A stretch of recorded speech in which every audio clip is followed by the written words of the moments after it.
17 दिन एक ऐसी परिस्थिति से ये मजदूर जूझ रहे थे और उन्हें इस बात का विश्वास था कि बाहर युद्ध स्तर पर उन्हें बचाने के लिए कोशिश की जा रही है और वही हुआ भी। खुदाई पूरी हो चुकी है, टनल के अंदर एम्बुलेंस खड़ी है और 400 घंटे से ज्यादा का ये जो रेस्क्यू ऑपरेशन का समय बीत चुका है और आज वो कमाल होता हुआ दिखाई दे रहा है जब खुदाई का काम पूरा कर लिया गया है। ये तस्वीरें इस वक्त आप देख रहे हैं, ये तस्वीरें 141 करोड़ हिंदुस्तानियों के हौसलों को बुलंद करने वाली तस्वीरें हैं। ये हिंदुस्तानियों को राहत पहुंचाने वाली तस्वीरें हैं। ये रेस्क्यू दल जो इस वक्त इस सुरंग के पास मौजूद है, उनके चेहरों पर मुस्कान लाने वाली तस्वीर है। जी हां, पहाड़ के सीने को चीर करके जिंदगी को बचा ले आए हैं। ये एक ऐसी जंग लड़ी गई है जिसमें आज का दिन, इस दिन का इंतजार, इस मंगल घड़ी का इंतजार पिछले 17 दिन से किया जा रहा था। 17 दिनों से सुरंग के अंदर फंसे हुए मजदूर कभी भी किसी भी वक्त बाहर आ सकते हैं। अपनी आंखें इस वक्त इंडिया टीवी से जोड़कर रखिएगा, टिका कर रखिएगा इन तस्वीरों से इन आंखों को, क्योंकि कभी भी सुकून देने वाली तस्वीरें आप यहां देखने वाले हैं। टनल में फंसे हुए सभी मजदूर सुरक्षित हैं। खुद मुख्यमंत्री पुष्कर सिंह धामी टनल साइट पर मौजूद हैं। आप देख सकते हैं टनल के अंदर जिस जगह पर हॉरिजॉन्टल ड्रिलिंग करके एक सुरंग बनाई गई है, वहां बड़ी तादाद में इस वक्त एम्बुलेंसेस भी तैयार हैं।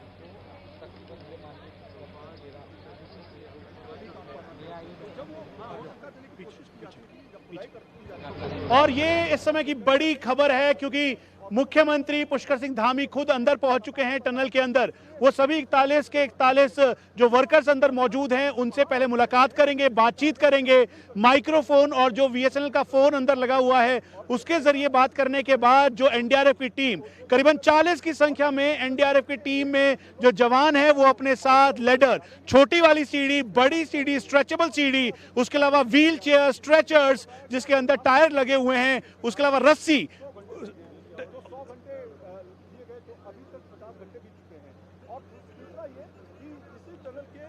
और तस्वीरों में साफ दिखाई दे रहा है कि टनल के अंदर 17 दिन से चल रहा बड़ा ऑपरेशन अब खत्म हो चुका है और यहां पर 41 जिंदगियों को निकालने की ये जंग जारी है और इसी वजह से अब जल्द से जल्द उनको निकाला जाएगा। मुख्यमंत्री पुष्कर सिंह धामी खुद अंदर मौजूद हैं। जनरल VK सिंह पूरी रिव्यू लेने के बाद अब वो प्रधानमंत्री कार्यालय को ब्रीफ करेंगे, इसकी तैयारी कर ली गई है। एक बार फिर से तस्वीरों में आप देखें तो जितने भी परिवार के लोग हैं, 41 परिवार के लोगों को अब यहाँ पर बुला लिया गया है। उनको कहा गया है कि वो अपने पूरे सामान को पैक कर यहाँ पर आए और इसीलिए गब्बर सिंह नेगी के भाई, उसके अलावा सबा अहमद के भाई और बाकी सभी परिवार के लोग यहाँ पर हैं। अखिलेश के, पुष्कर के, सभी के परिवार के लोग यहाँ पर मौजूद हैं। वीरेंद्र के परिवार के व्यक्ति जो हैं वो यहाँ पर मौजूद हैं और इस मौजूदगी के साथ ये कोशिश की जा रही है कि जल्द से जल्द जो लोग हैं वो निकल सके और उनको निकाला जा सके। इससे पहले कि मैं आपको कुछ उन लोगों से मिलवाऊं जो कि इस पूरे इसमें ऑपरेशन में उन्होंने बड़ा इंपॉर्टेंट रोल प्ले किया है, आपको क्या रोल दिया गया था, कैसे आप कौन सी टनल, ऊपर से भी एक टनल खोदने का काम था? हाँ जी, हम राइट से बोल रहे हैं। राइट से I am general manager Surendra Madan. हमारे को PMO ऑफिस से आदेश दिवाली के दिन ही इशू हो गया था कि हमारी टीम को हमारे पास जो है टनल एक्सपर्ट्स हैं और सर्वे डिजाइन एक्सपर्ट्स हैं, जियोटैक एक्सपर्ट्स हैं, ड्रिलिंग एक्सपर्ट्स हैं। तो हम लोगों की टीम को आदेश दिया गया था कि आप बिल्कुल ही एकदम चले जाइए। तो इतवार रात से हमारे एग्जीक्यूटिव डायरेक्टर ललित कुमार जी और मिस्टर अर्पण गर्ग टनल डिजाइन एक्सपर्ट और ऋषभ गुप्ता, ये तीनों यहाँ आ गए थे और साथ में सर्वे एक्सपर्ट को भी बुलाया गया बाद में, और जियोटैक एक्सपर्ट ड्रिलिंग के हमारे डॉक्टर PhD हैं। ये किया क्या टनल तैयार कर रहे थे क्या? ऊपर से हम लोगों को एक ड्रिफ्ट बनाने का हमें दिया गया कि कहाँ से ड्रिफ्ट बना सकते हैं। उसके लिए हमको एक अलाइनमेंट तय करना था, कहाँ से ड्रिफ्ट बनाने के लिए उसका ट्रेंच बनाना था, उसके कोऑर्डिनेट तय करने थे और वर्टिकल बोरहोल के लिए हम लोगों को लोकेशन डिसाइड करनी थी कहाँ पे वहाँ से आपको खुदाई करनी थी पूरी। हाँ, एक ओरिजेंटल ड्रिफ्ट बनाना था, उसके लिए हमने अलाइनमेंट दी थी। वो अलाइनमेंट जो भी डिजाइन है, कहाँ से क्या एक्टिविटीज़ होगी, वो राइट्स का डिजाइन था कि एक ओरिजिनल ड्रिफ्ट है उसकी लोकेशन क्या होगी, वर्टिकल जो बोरहोल है मतलब एक टनल जो वर्टिकल ड्रिलिंग हो रही है उसके साथ हॉरिजॉन्टल ड्रिफ्ट के लिए भी है। स्मॉल TBM लगा के TBM मशीन से छोटी टनल बना के हम लोग वहाँ तक पहुँचना था। 180 मीटर तक की वो टनल थी वो 10 मीटर पर डे प्रोग्रेस देती है, उसमें 12 से 15 दिन लगने थे। और ये काम करे जा रहे थे आप लोग सभी लोग? ये लोग साथ में ये काम चले जा रहे थे और हम लोगों को तो इसके रिव्यू के लिए भेजा गया था डिजाइन करने के कि लिए जो लोग भी हमने इसका टनल का डिजाइन किया, माइक्रो टनल का, और वर्टिकल ड्रिफ्ट कहाँ से बनाई जाए ताकि वो टनल के अंदर ही खुले, इसके लिए हम लोग एक्सपर्टीज अपने दे रहे थे। आप इसी से अंदाजा लगाइए कि ये कितना क्रूशियल काम था, क्योंकि यहां पर एक स्तर पर नहीं बल्कि मल्टीपल लेवल पर काम किया जा रहा था। और ये वो एक्सपर्ट्स की टीम है जो कि हॉरिजॉन्टल एक और माइक्रो टनलिंग कर रही थी। इसका मतलब यह है कि इन 41 जिंदगियों को बचाने के लिए इस जंग में नया मोड़ तब आ गया जब निकल नहीं पा रहे थे वो अमेरिकन ऑगर मशीन के साथ साथ ये लॉन्च किया गया ऑपरेशन की 180 मीटर पर एक और टनल तैयार किया जाए। लेकिन चुनौती इस बात की थी कि जल्द से जल्द उन तक पहुंचा जाए। आप जब पहुंचे वहां पर तो कैसे हुआ? ये क्या देख सकते हैं ये डिजाइन, ये देखिए, ये डिजाइन के द्वारा, क्योंकि हम आपको इसलिए बता रहे हैं जब तस्वीरें बोल रही हैं। यहाँ से हम ओरिजेंटल, ये जो आप पीछे देख रहे होंगे, ये पीछे रोड जा रहा है, इस रोड से हम लोग यहाँ पे लगभग 300 मीटर चैनेज के आसपास जा रहे थे। और ये वर्टिकल शाफ्ट ये सीधा टनल के अंदर जाती, टनल के अंदर, यानी 41 जिंदगियों को बचाने की इस जंग में लगातार कोशिश की जा रही थी। और यही वजह है कि ये जो राइट्स के एक्सपर्ट्स, रेलवेज के एक्सपर्ट्स हैं, वो यहाँ पर आए और उन्होंने तैयार किया। आरवीएनएल के एक्सपर्ट्स हैं, इन्होंने तैयार किया कि जल्द से जल्द एक और पैसेज बनाएं। अब हम आपको दिखाते हैं कि यहाँ पर इस समय एक्चुअल कंडीशन क्या है। इनको कहा गया कि आप अभी अपना काम रोक दीजिए। काम रोकने की वजह क्या बताई गई? क्या कहा गया आपको? काम रोकने के लिए कहा गया? कब कहा गया? कितने बजे कहा गया? कल रात में ही बता दिया गया था। कल शाम को ही थोड़ा सा हलचल शुरू हो गई थी कि प्रोग्रेसिव ठीक आ रही है। देर रात में बताया गया, देर रात में हमें कह दिया गया था कि रोक दिया जाए। तो लगभग 44 से 46 मीटर के आसपास 44 मीटर हो चुका था। उसके बाद बिल्कुल रोक दिया गया था क्योंकि रेट माइनिंग जो है काफ़ी स्मूथली जा रहा था। तो उस स्मूथली जाने की वजह से लगा कि कोई किसी तरह की डिस्टेंस टनल में ऊपर से हम कोई डिस्टर्बेंस क्रिएट ना करें, मैनुअली कोई मैन मेड डिस्टर्बेंस ना हो, तो इसलिए रोक दिया गया था उस काम अच्छा, को। ये जो वर्टिकल टनलिंग हो रही थी उसको रोक दिया गया क्या, ताकि कंपन ना हो सके या फिर कोई डेब्री है वो पर ना? या इसके लिए ही रोका गया, सेफ्टी कंसर्न के लिए रोका गया, जबकि इसके चांसेस बहुत मिनिमल थे, कोई ऐसा कंपन आने के चांसेस नहीं थे।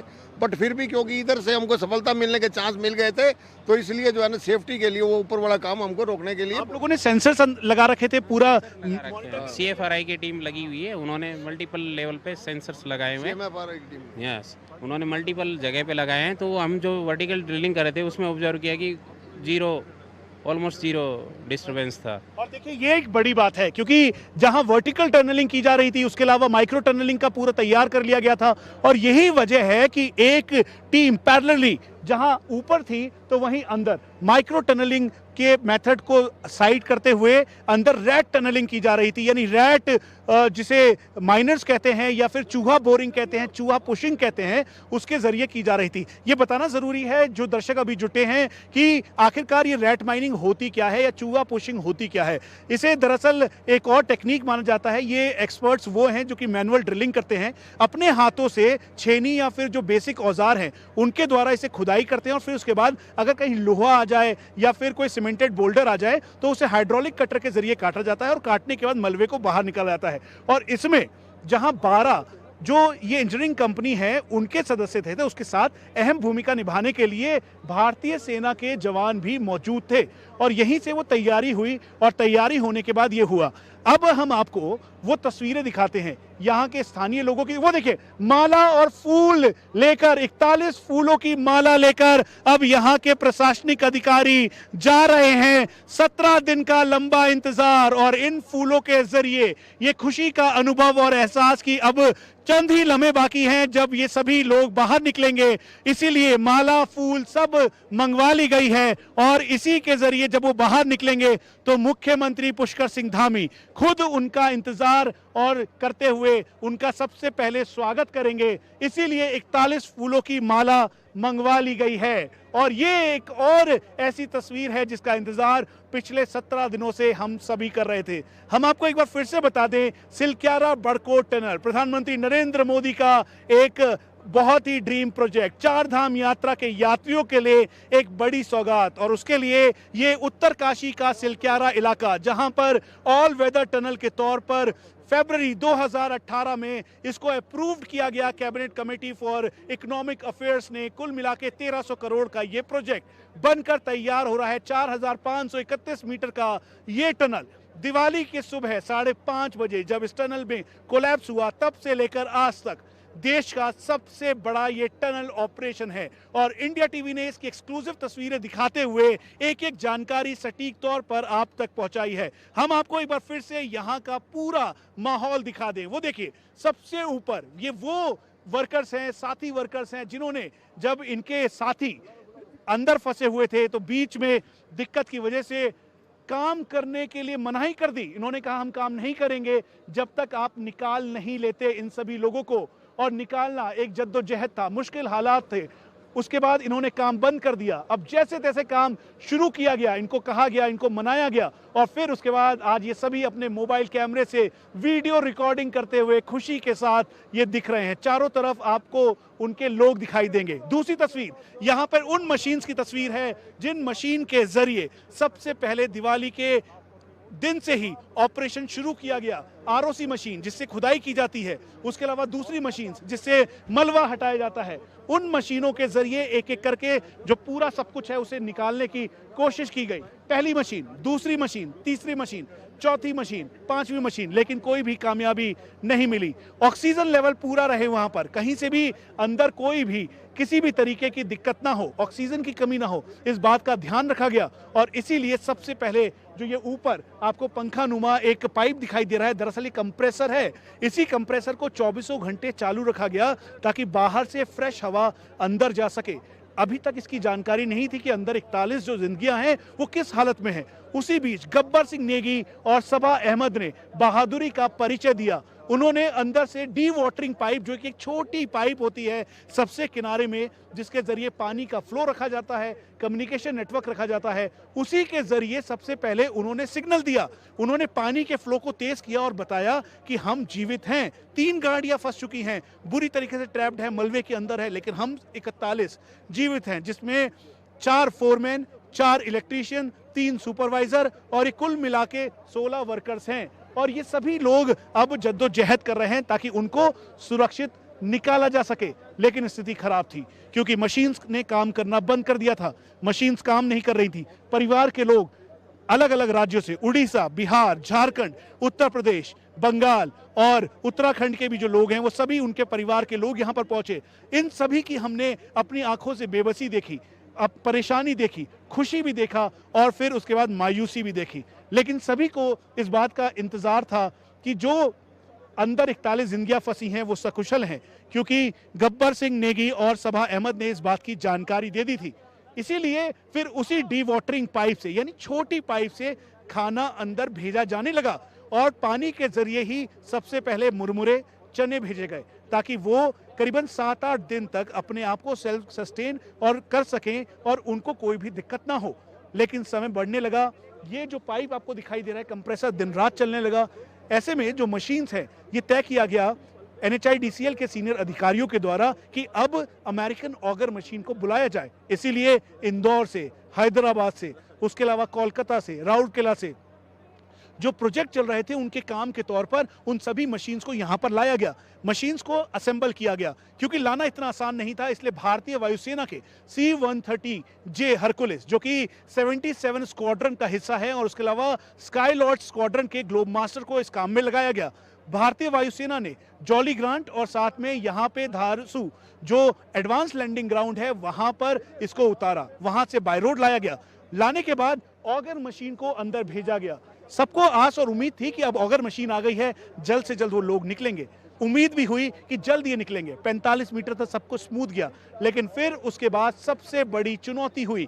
इस चुनौती के साथ कोई भी अंदर नहीं जा पाया क्योंकि मलबा था, चट्टाने थी, उसके अंदर पत्थर था और पत्थर के साथ साथ लोहे की छड़ें और स्टील प्लेट मौजूद थी। और यहीं पर चुनौतियां शुरू हुई। पहले ऑगर मशीन का ब्लेड टूटा। ठीक सामने आप देखें जो ऑगर का ब्लेड है, यानी ऑगर मशीन के अंदर जो ब्लेड लगता है वो है पाइप। ये तय किया गया कि 800 मिलीमीटर की पाइप लगाई जाएगी। 900 मिलीमीटर की पाइप कामयाब नहीं हो पा रही है। 800 मिलीमीटर की पाइप के लिए ये ऑगर का ये पंखा काटा गया, 700 मिलीमीटर इसे किया गया, यानी करीबन 32 इंच। उसके बाद पाइप के अंदर रखकर इसे अंदर से फिर से ऑगरिंग की गई, यानी ऑगर मशीन चलाई गई। जो पत्थर था, चट्टाने थी, उसको काटा जाने लगा, फिर से कटा और फिर से चुनौतियां सामने आ गई, ये निकल नहीं पाया। जब निकल नहीं पाया तो दोबारा से इंजीनियर्स को अंदर भेजा गया, उन्होंने काटा और इसी बीच भारतीय सेना के 201 मैड्रास सैपर्स को ये जिम्मा सौंपा गया। 201 मैड्रास सैपर्स यहां पर आए, आने के बाद उन्होंने चुनौती को स्वीकार किया। उनका साथ देने के लिए कर्नल परीक्षित मेहरा जो कि अटल टनल के मेन लीड थे, उनको भी यहां पर लाया गया। इंजीनियर रेजिमेंट के और जो ऑफिसर्स थे, ब्रिगेडियर एसपी सिंह, उनको लाया गया। मेजर जनरल चंद्रन को यहां भेजा गया और उन्होंने इसका मुआयना करते हुए ग्रेफ के साथ मिलकर ये तैयारी कर दी। वहीं दूसरी तरफ ऑपरेशन प्लान 5 को जनरल वीके सिंह और प्रधानमंत्री कार्यालय ने हरी झंडी दी। इसके तहत पहला प्लान था टनल के अंदर जाकर अमेरिकन ऑगर मशीन के द्वारा कटिंग करके उसे जल्द से जल्द लोगों को निकालना। दूसरा प्लान था इसके ठीक ऊपर 88 मीटर की ऊंचाई पर जाकर बोरिंग करना, वर्टिकल बोरिंग के जरिए 88 मीटर की ऊंचाई से बोरिंग करते हुए जल्द से जल्द लोगों तक पहुंचना। तीसरा प्लान था इसके राइट साइड पर माइक्रो टनलिंग, यानी 180 मीटर की एक और सुरंग तैयार करना और उस सुरंग के जरिए एक एक करके अंदर जवानों को भेजकर, एनडीआरएफ के जवानों को भेजकर बाहर निकालना 41 जिंदगियों को। चौथा प्लान था इसके दूसरी तरफ 200 मीटर की दूरी पर, ठीक यहाँ पर जो ये वाटर बॉडी आपको दिखाई दे रही है पहाड़ के बीचों बीच, यहाँ से 200 मीटर माइक्रो टनलिंग करके एक और एक्सेस खोलना।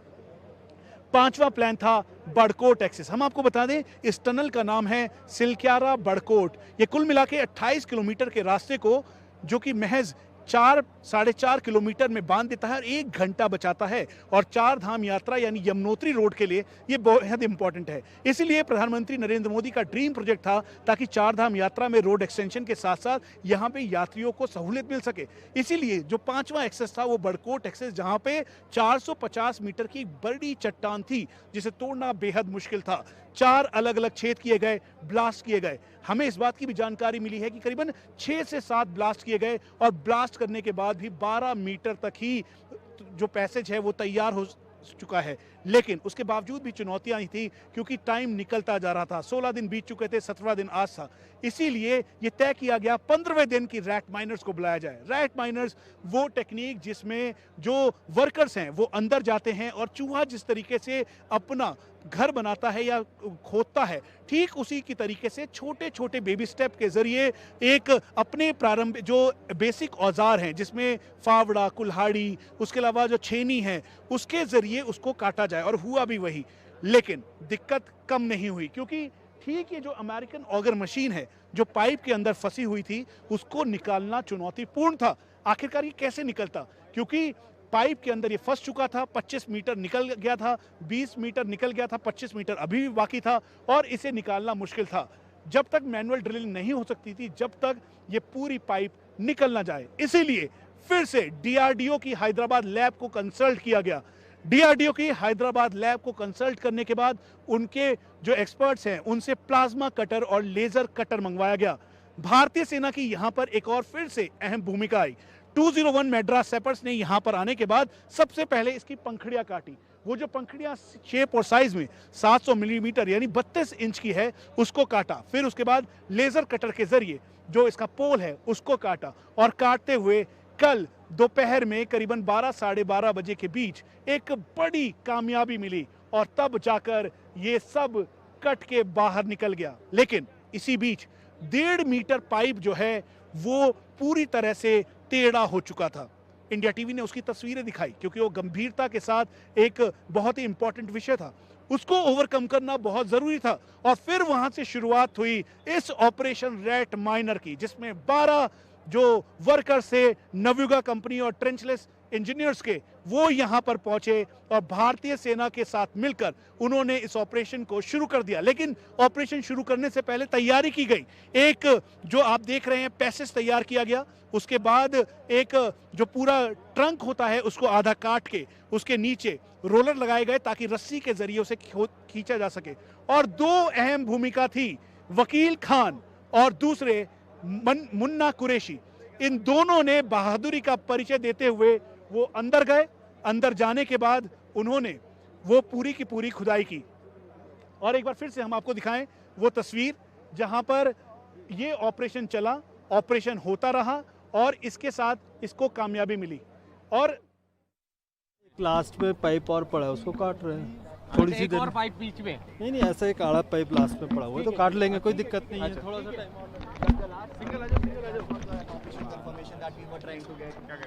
सा वापई कंस्ट्रक्शन प्रोडक्ट्स, हम लोग टनलिंग टीम है एक जो इस प्रोजेक्ट के साथ पहले भी इन्वॉल्व थी। बट अभी क्या हुआ, जो मग गिरा था उसको कंसोलिडेट करने के लिए उन्होंने हमें स्टैंड बाय पे रखा गया था कि इंजेक्शन करके कोलाइडल सिलिका से उस मग को कंसोलिडेट कर दें, ताकि जो पाइप अंदर जा रही है आदमियों को निकालने के लिए वो उसको स्टेबलाइज रखे, ऊपर से और माल ना गिरे। उसके लिए हम लोगों को बुलाया गया था, हमारी पूरी टीम यहाँ पे स्टैंड बाय पे थी, हमारा मटीरियल आके यहाँ पे पड़ा हुआ है। तो अभी खैर उसकी ज़रूरत उनको नहीं पड़ी। अभी उन्होंने हॉरिजॉन्टल पाइप पूरी थ्रू एंड थ्रू अंदर बाहर कर दी है। एनडीआरएफ की टीम उस तरफ जा चुकी है, तो अब बंदे बाहर आने शुरू हो जाएंगे। तो जो ऊपर का सॉइल था वो अभी भी वहीं पे पड़ा हुआ है, तो उसको बाद में कंसोलिडेट करके मक निकाल के फिर जब टनल को वापस शुरू किया जाएगा तब वो काम कर दिया जाएगा। हम आपको बता दें साधारण शब्दों में, ये मपई टीम है जो कि एक्सपर्ट्स हैं इन सब में, टनलिंग मेथड्स और मेथडोलॉजी में। इनको यहाँ पे स्टैंड बाय के तौर पर लाया गया था क्योंकि मल्टीपल डायरेक्शन से अलग अलग एजेंसीज को इन्वॉल्व किया गया। आप साधारण शब्दों में अगर बता सकें कि जैसे अभी एनडीआरएफ की टीम तो अंदर जा चुकी है, लेकिन चुनौतियां बहुत ज़्यादा थी, ऊपर से मलबा गिर रहा था, तो कैसे आप कंट्रोल हुआ और फिर उसके बाद पाइप थ्रू हुआ? देखिए, उसको कंट्रोल करने के लिए किसी के हाथ में कुछ था नहीं, तो इन्होंने क्या किया था कि सैंड बैग्स रख के, सीमेंट बैग्स रख के पूरा का पूरा कंसोलिडेट फेस कंसोलिडेट करके रख दिया था। उस फेस के बाद यहाँ से आपने पाइप जैकिंग करनी शुरू करी थी। मतलब ये जो मक आपका गिरा हुआ है, ये पूरा का पूरा मेरा मक है 80 मीटर का जो गिरा हुआ है। अब इसके अंदर यहाँ से इन्होंने बेस से पाइप डालनी शुरू करी थी 900 mm की। ये 900 mm की पाइप डाली है थ्रू एंड थ्रू 80 मीटर के, उस तरफ भेजी जहाँ पे लोग फंसे हुए हैं। और ऊपर ये मलबा जो है ये वैसा का वैसा ही है। तो हो क्या रहा है, जब इसको करते हो तो ये गिरता है, और तो इसको कंसोलिडेट करने के लिए केमिकल्स थे। अब उसकी ज़रूरत उनको पड़ी नहीं, धीरे धीरे धीरे धीरे करके इन्होंने, कल दिन तक 14 मीटर बचा था, आज इन्होंने सुबह पूरा कर दिया है, तो थ्रू एंड थ्रू अब हो चुका है। और ऊपर से भी इन्होंने कोशिश करी थी कि ऊपर से ड्रिल करके नीचे आ जाए, तो उसकी अब जरूरत पड़ी नहीं, तो ऊपर अब कंक्रीट डाल के बंद कर दिया गया ऊपर वाला। अच्छा, ये जो टनल है, अब ये टनल देखते हुए आप थोड़ा एक्सप्लेन कीजिए, थोड़ा बताइए। हम आपको फिर से बता दें, जो दर्शक हमें देख रहे हैं, ये मपई टीम है जो कि स्टैंड बाय के तौर पे थी, टनल के अंदर गई, इन्होंने मॉनिटर किया, देखा, समझा, और स्टैंड बाय के तौर पर इन्होंने अपनी पूरी तैयारी की थी कि अगर ये प्लान फेल होता है तो उसके बाद इसको तैयार करते हुए जा सके। अब ये जो टनल है, इस टनल के अंदर जब आप गए और जब आप पहुंचे तो उसके बाद कैसे तैयारी की गई? हालांकि हम आपको फिर से बता दें कि जो एनडीआरएफ की टीम है वो थ्रू कर चुकी है, वो 41 वर्कर्स के पास पहुंच चुकी है। ये अभी की बड़ी डिटेल और अपडेट है, 41 वर्कर्स तक जो एनडीआरएफ की टीम है वो पहुंच चुकी है। पाइप को थ्रू करते हुए एनडीआरएफ की टीम वहां पहुंच गई है। यस, पाइप पूरा थ्रू हो चुका है 80 मीटर, वो वहाँ पे टीम पहुँच चुकी है। अच्छा, मुझे आप ये बता दीजिए कि क्या हुआ, कैसे हुआ और क्या कंट्रोल किया गया, कैसे किया गया? देखिए, वो सॉइल को बहुत ज़्यादा लूज था, तो धीरे धीरे करके नवयुगा की टीम ने उसको पाइप जैकिंग से, ट्रेंचलेस पाइप जैकिंग से कंट्रोल करके उसको धीरे धीरे भेजा है, पुश किया है। It was a slow effort, मतलब तभी इतने दिन लग गए उनको, क्योंकि बार बार कुछ ना कुछ कठिनाइयाँ आ रही थी। कभी बीच में सरिये का जाल आ रहा था, तो उसको मैनुअली जाके लोगों ने काटा है अंदर सरिये के जाल को, फिर धीरे धीरे पाइप को आगे पुश किया है। तो करते करते करते करते अब इतने दिन लगा के अब फाइनली आज सुबह उनको सक्सेस मिल गया है नवयुगा को, और उन्होंने वो पूरा का पूरा थ्रू एंड थ्रू कर दिया है। तो अब शाम तक उम्मीद है कि सारे के सारे लोग सेफली बाहर आ जाएंगे। अच्छा, ये बताइए कि जब ये जो पाइप है ये अंदर इधर की तरफ ही है, बीचों बीच, जो वीडियो में भी है, फोटो में भी है, पुश करना एक बहुत ही क्रिटिकल टास्क था, उसे कैसे किया गया? और फिर उसके बाद जब जैसे ये पुश हो रहा है, तो ये पुश मशीन से पुश हो रहा है, इस मशीन से ही पुश कर रहे हैं उस पाइप को, और इसी पाइप के थ्रू लोग आएंगे बाहर। अच्छा। ये 900 mm की पाइप है, ये जो आर पार हुई है, इसी पाइप के थ्रू लोग बाहर आएंगे। ये पूरी 80 मीटर आर पार हो गई है। और जो एनडीआरएफ के जवान थे, एसडीआरएफ के जवान थे, बाकी लोग थे, उनका वो थ्रू कर चुके हैं, वो जा चुके हैं। हाँ, अब इस बार अंदर जा चुके हैं, उसके बाद हमने बाहर कर दिया था, तो वो टीम एक मॉक ड्रिल कर चुके हैं, एक बार उस तरफ जा चुके हैं। तो उन जो 41 जिंदगियां उनसे वो मिल चुके हैं, आपने देखा, सब बहुत ताली बजा रहे होंगे, खुश हो रहे होंगे। उस समय क्या माहौल था अंदर का माहौल तो मुझे पता नहीं है, क्योंकि हमें उस समय बाहर कर दिया था, बट हाँ इतना पता है कि एनडीआरएफ के लोग वहाँ जा चुके हैं, तो everybody is safe, that is the goal.